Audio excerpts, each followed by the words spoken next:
Assalamualaikum dan selamat datang. Hari ni, kita nak masak ayam panggang orang kampung yang sedap gila. Rangup di luar, lembut di dalam. Dengan rempah wangi dan madu yang manis sedikit. Jom kita start. Kita perlukan bawang putih, serai, halia, lengkuas, kunyit, bawang merah. Iris semua bahan.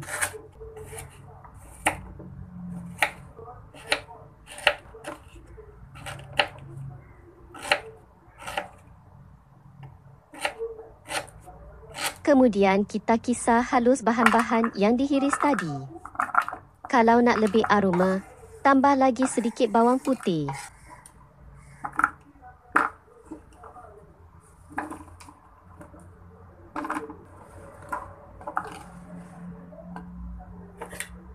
Sementara bahan-bahan tadi dikisar, kita boleh mula hidupkan bara api untuk panggang ayam nanti. Lepas tu, masukkan garam dan rempah campuran kita, jintan halus dan jintan kasar yang dah ditumbuk separah halus. Ni yang bagi aroma sedap gila. Rahsia kedua, sedikit madu. Ini yang buat ayam kita shining dan ada rasa manis subtil. Gaul rata.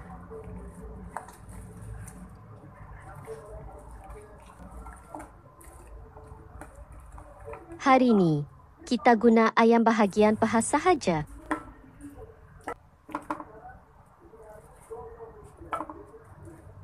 Gaul rata sampai ayam benar-benar bersalut dengan rempah.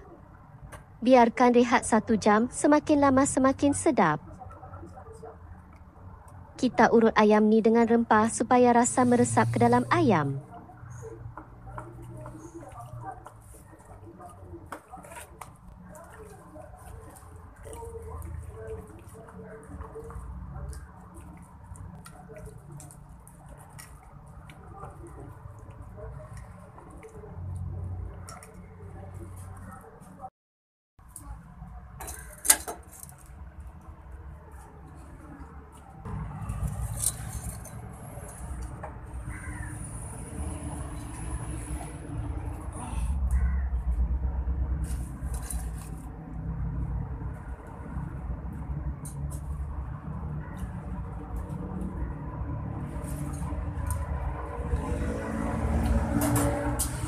Sekarang, alas pemanggang dengan daun pisang supaya ayam tak melekat dan ada wangi yang natural.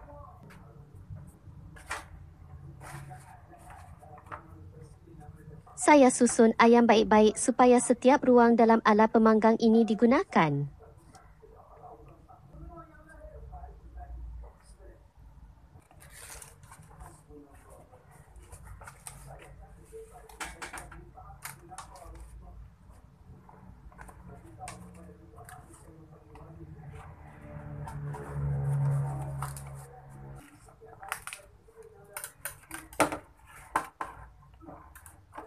Kita guna bara api sahaja sehingga ayam yang dipanggang berubah warna keperangan.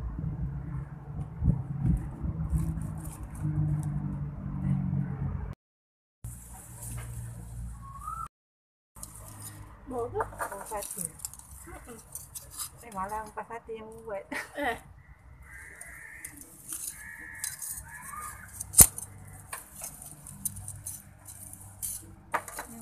Memang sate tu yang buat. Dan akhir sekali, alhamdulillah, ayam panggang kita dah siap. Lihat tu, kulit rangup, dalamnya lembut dan wangi rempah memang terangkat. Kalau korang cuba, jangan lupa tag Dapur Nani. Selamat mencuba. Assalamualaikum.